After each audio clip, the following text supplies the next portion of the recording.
Omulamuzi wa kkooti ya Buganda Road Ronald Kayizi olwaleero awadde ensala ku musango n'okusaba okwakolebwa eyali omwogezi w'ekitongole kya bambega ba poliisi ekibuli Charles Twine kwe yawaayo ng'ayagala bamweyimirire.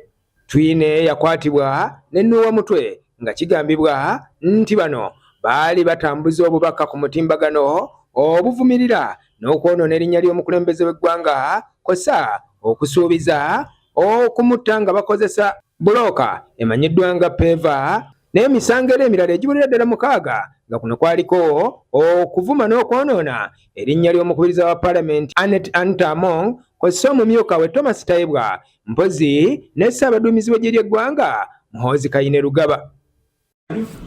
I do find all the falsehood is substantial, and I find that the accused person A1, Detective SP Twine, as compared with guideline number 2 of the bail guidelines, he has a fixed place of abode at Mkemba cell.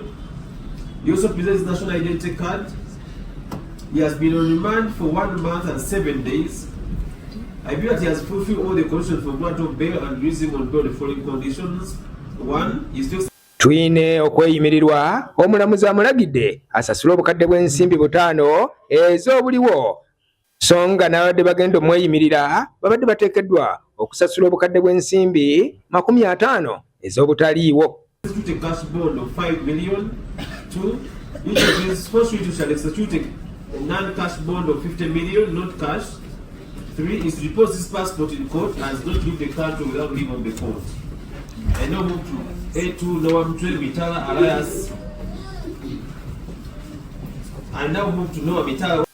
Bwe gutuuse ku Noah Mutwe, ono ye omulamuzi agaanye okumukkiriza okweyimirirwa ng'agamba nti abantu abadde baleeteddwa mu kkooti okumweyimirira babadde tebayinza kumweyimirira olw'obukulu n'obunene bw'omusango gweyazza ogwekuusa ku kulya mu nsi olukwe. Omusango gwa bano omulamuzi Ronald Kayizi agwongezaayo okutuusa ng'ennaku z'omwezi 14 omwezi ogw'omusanvu. Juliet presented the first sureties, all residents of Kanyanya, Komamboga, and the Gope division. The sureties are Kawi Henry, age 50 years, a land dealer and father of the accused person.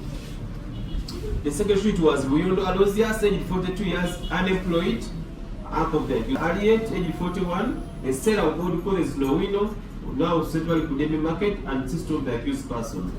And the last person was, the last street was Namsuke Juliet, age 44, a farmer and aunt of the accused. Mr. Nwamanya presented NLC 1 accusing the accused and his national identity card, so that the court finds the surety substantial and is the accused person on bail.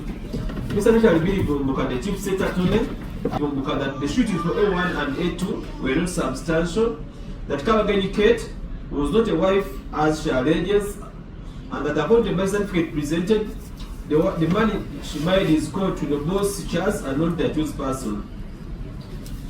Emisango egivunaanibwa ababiri bano kigambibwa nti baagizza wakati w'omwezi ogwa January ogw'omwaka ogwa 2024 n'omwezi ogwa May